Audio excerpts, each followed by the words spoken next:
The Idries Shah Foundation podcast. Practical psychology for today. Featuring the works of Idries Shah, narrated by David Ault. Welcome to the Idries Shah Foundation podcast. In this edition of the podcast, we will hear selections from The 100 Tales of Wisdom by Idries Shah. This audio is made available by the Idries Shah Foundation. Wealth and Poverty. It is also narrated that those who wrote about the daily happenings at the court of the Prophet Muhammad have so narrated that one day the Caliph Usman complained to the Prophet that his wealth increased daily beyond measure.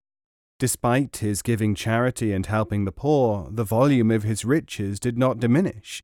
And as a great deal of wealth does not give repose of mind, continued Usman, how am I to get that peace and repose which poverty gives, if this wealth continues to increase?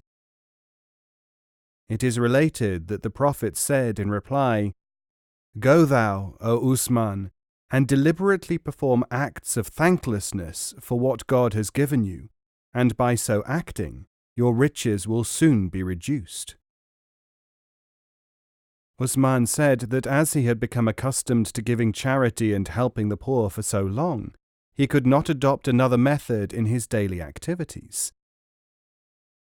Thereupon the Prophet recited a verse of the Quran, saying that he who is grateful for God's blessing continues to have his possessions increased, and those who are ungrateful shall be severely punished. Thus, in the holy book of the Quran, for those who are charitable, great reward is promised, and that his, the Prophet's, saying is that he who is thankful for God's blessings gets more and ever more, and the following couplets were recited by Maulana. Ungratefulness takes thy riches away from thy palm, but thanksgiving gets always more and yet more, for thou art nearest to God when thou hast placed thy forehead upon the ground as the expression of thankfulness to thy Lord. And then the Prophet said to Usman, "Go thou, O Usman, these riches of thine which increase cannot but continue to increase, for thou art charitable and generous."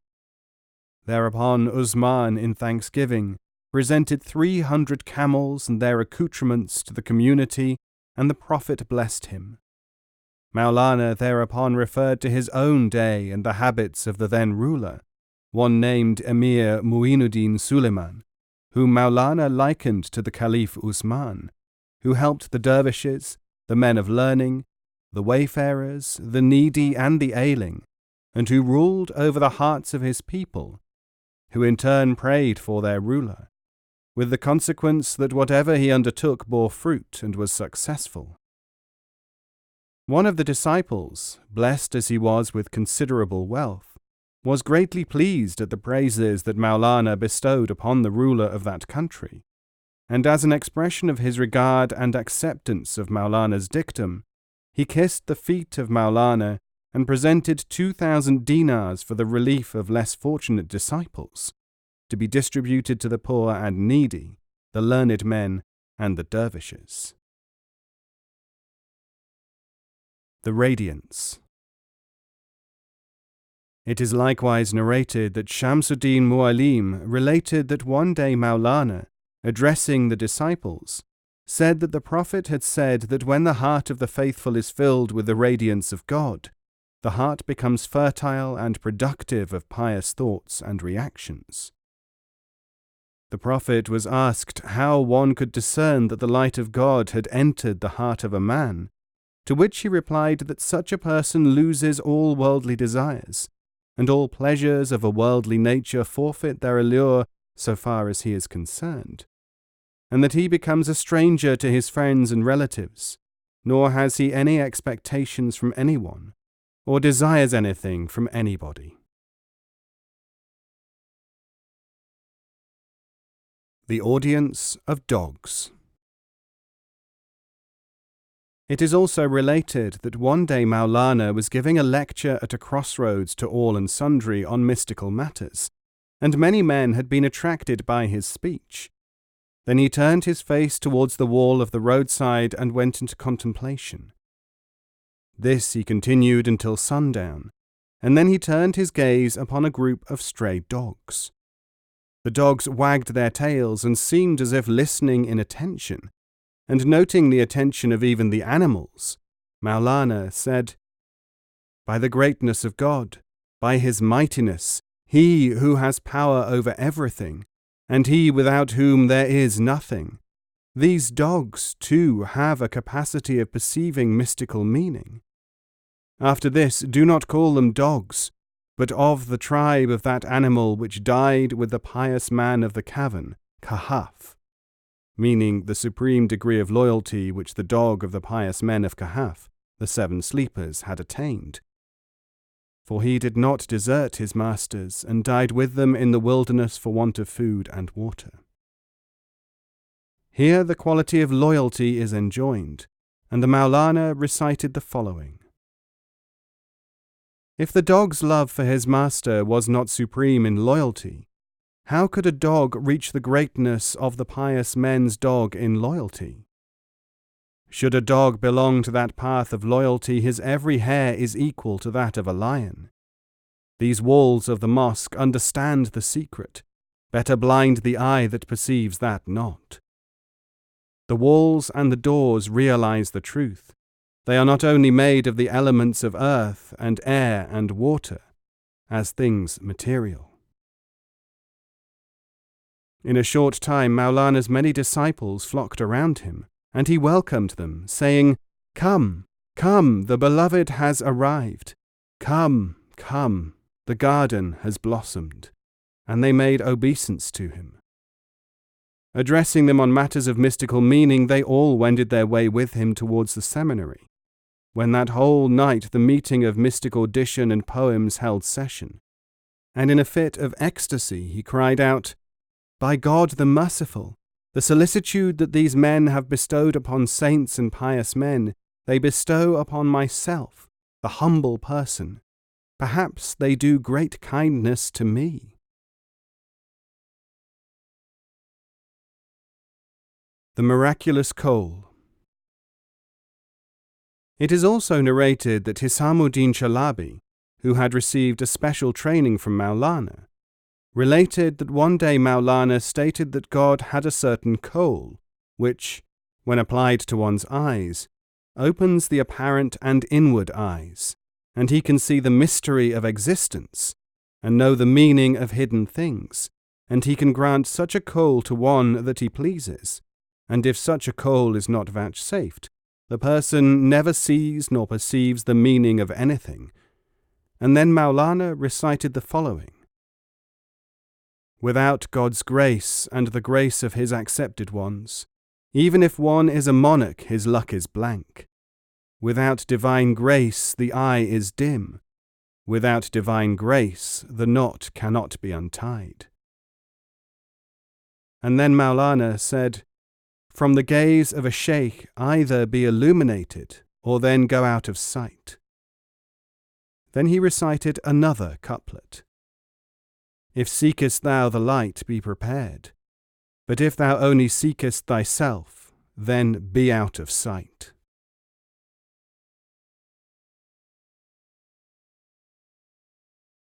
Mind reading.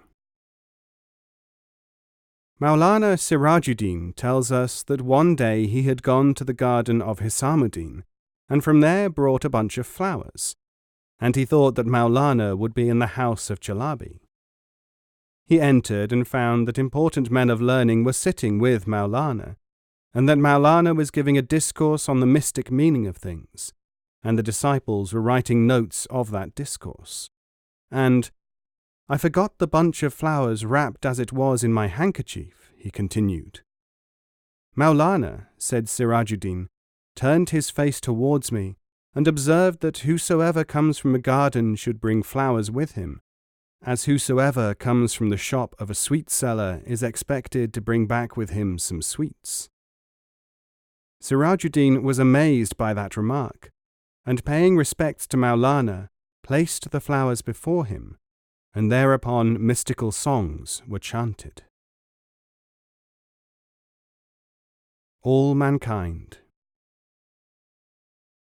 In a like manner, it is narrated that in the house of Sheikh Sirajuddin, once Maulana explained that all members of the entire creation share in the existence of one another, and nothing exists singly and unattached, so that when it was said in prayer by the Prophet, "O God, guide the people, for they know not," Maulana observed that by the word people is meant the whole of mankind, for if the unit is not itself united, it cannot make a whole, meaning that all are interdependent. And he recited the couplet, all are related to one another and to a darvesh. If it not be so, how can a darvesh be? Special mystical projection. Likewise, it is narrated that one day Mu'inuddin requested the son of Maulana whether he could ask his father to give Mu'inuddin a special mystical projection. Maulana's son conveyed the request to his father, who replied that the bucket which 40 men drink cannot be quaffed by one person, which means that one man cannot bear the impact of mystical force, and 40 persons can sustain the impact, and one person could not hold and support the refulgence of mystical light, because of the great power of that light. His son offered his thanks and said he could not have known this if he had not asked the favor on behalf of the disciple.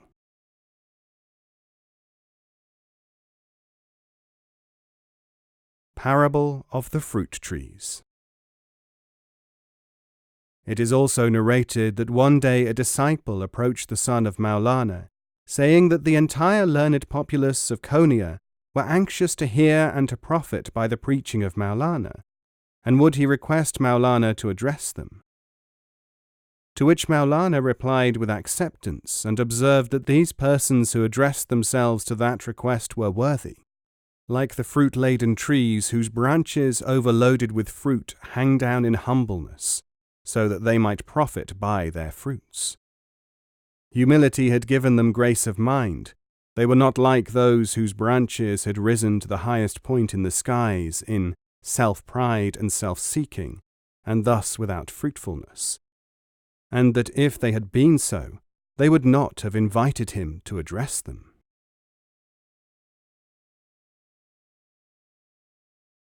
Memory and action.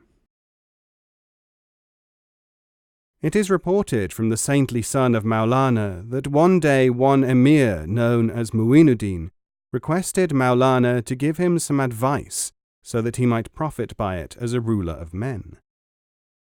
For a short time Maulana held his peace, and then said, "O Emir, I hear that you have committed the Holy Quran to memory." To which the Emir replied in the affirmative. Again, Maulana asked whether the Emir had learned the entire traditions of the Prophet from the learned Sheikh Sadruddin, and the Emir replied that that was the case. Whereupon Maulana said to the ruler, "You know the commandments of God through his holy book of the Quran, and know too the sayings of the Prophet. And from them you have not gained wisdom, and do not act upon the injunctions contained therein. You now ask me to give you advice. How can you act upon that when greater authorities remain unobeyed in your mind?" The man wept and asked for the forgiveness of God, and thereafter acted with justice, and became charitable and became famous for his piety, and Maulana asked for the mystical recitations to be made. That which is apparent and that which is hidden. It is also narrated that once the learned men of the town who were envious of Maulana's prestige approached the Grand Qadi, saying that certain practices of song and mystical dance as performed at the seminary of Maulana were unorthodox. And in any case, they desired to know the depth of knowledge of that mystic master in matters of real learning, as perceived by the ordinary senses of man. The Grand Qadi advised the dissenters to leave well alone, for in learning of that which is apparent and that which is hidden, Maulana had no compeer. But the others insisted that the attainments of Maulana must be tested, so several question papers were evolved for Maulana to answer. The questions ranged over all known sciences, such as mathematics, philosophy, astronomy, metaphysics, literature, poetry, logic, law, and others. These papers were sent to Maulana through a Turkish messenger, who found Maulana sitting and studying a book at the moat near the Sultan's gateway. After the usual salutations, the bearer gave the papers to Maulana and waited. Maulana asked for pen and ink to be brought, and wrote the replies to each question with such thoroughness and depth of knowledge, giving all the necessary references, that when the paper bearing the answers was received by those who awaited it, they were astounded by the completeness of the replies, and were utterly humbled. In regard to the validity of the playing of musical instruments, especially the rubab, the viol, in the light of orthodoxy, Maulana's replying was complete and convincing, so that he would not let the opportunity pass, but wrote on the back of the long reply a statement in praise of the rubab, as an instrument whose sound and music aided the esoteric atmosphere, adding that the playing thereof was to help his mystical friends in the realm of concentration, and he had taken to this life of guidance to help his people, and not for any other reason. For to help others was the task of true lovers of piety, and recited the couplet, saying, "Know'st thou what sings the rubab? Shedding tears with heart athrob." The dissenters, feeling repulsed and in shame, sought forgiveness from the Grand Qadi, and 5 of them became devoted disciples of Maulana forthwith, for they had now been convinced that Maulana's learning was complete in every way.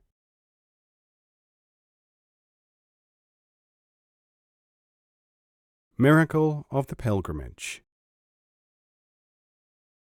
It is also related that a group of people who had returned from a pilgrimage to Mecca, upon reaching Konya, were going around seeing men of learning and piety, and they also came to visit Maulana. They still wore the pilgrim's garb, the ahram. When they entered the house and saw Maulana sitting in the archway, they in one voice raised a cry, "Allahu Akbar! Allah is great!" in utter astonishment upon beholding Maulana, and were so overwhelmed that they fainted. When they came to, the disciples asked the reason thereof, and the pilgrims said, "Of a truth, this very person, Maulana, wearing the same clothes, was with us in all the ceremonies of the pilgrimage, and gave us instructions from time to time in our prayers, and conducted us to the tomb of the Prophet at Medina, although he never travelled with us from this city, nor ate nor slept with us." This is a well-known mystical experience in Sufi law, when a great Sufi can be in 2 places at one and the same time. It is likewise narrated that one of the merchants of the town was a devoted disciple of Maulana, who went on a pilgrimage to Mecca. When the time of the pilgrimage was terminating, the wife of the pilgrim merchant prepared some sweets and distributed them to the poor and to relatives as a thanksgiving for her absent pilgrim husband. A quantity of sweets was sent to Maulana, who invited other disciples to partake of it, and also to keep a portion for themselves as a token of the day. The disciples helped themselves as much as they could, and yet there was no finishing the sweets. And then the Maulana took the plate upstairs to the flat roof of the seminary and called out, to no one in sight, to take his share. Upon descending to where the disciples were sitting, he said, when he came down without the large tray of sweets, that he had sent a share to the merchant, who was at the time on a pilgrimage at Mecca. Quite naturally, this action mystified the disciples. When the merchant returned home after performing his pilgrimage, he came to pay his respects to Maulana, who was pleased to hear from the pilgrim that all was well in his house. When later the servants of the pilgrim merchant were unpacking the effects of the returned traveller, his wife saw the tray among his things, and marvelled at it, and asked how that tray got into his luggage. The merchant said that one day when he was in the camp outside Mecca and was with other pilgrims, he saw that tray full of sweets pushed through the curtain of his tent, and the owner of the hand that had pushed in the tray could not be found, despite the fact that the servants ran out to see who was the bearer of the tray. Both the husband and the wife, marvelling at this manifestation of Maulana, went to him and made their further allegiance to the master. Whereupon Maulana observed that all this was due to their faithfulness towards him, so that God in his greatness had enabled him to perform that wonderful action.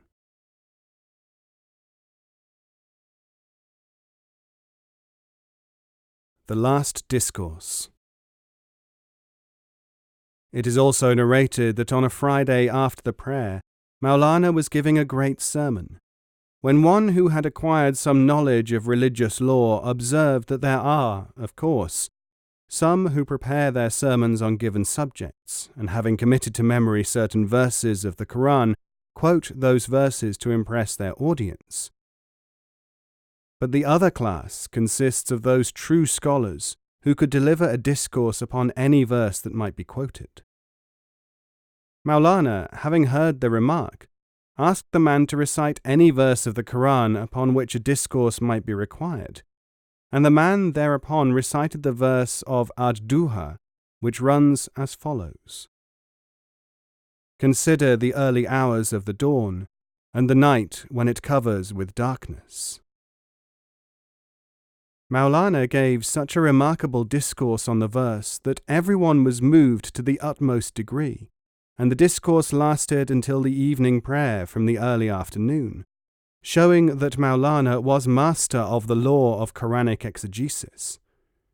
The questioner was silenced and went into ecstasy along with others who heard the masterful interpretation, and kissing the foot of the dais where sat the master, he begged to be enrolled into the ranks of the disciples. It is often said that that was the last discourse of Maulana, but others do not agree and say that Maulana lived much after that date.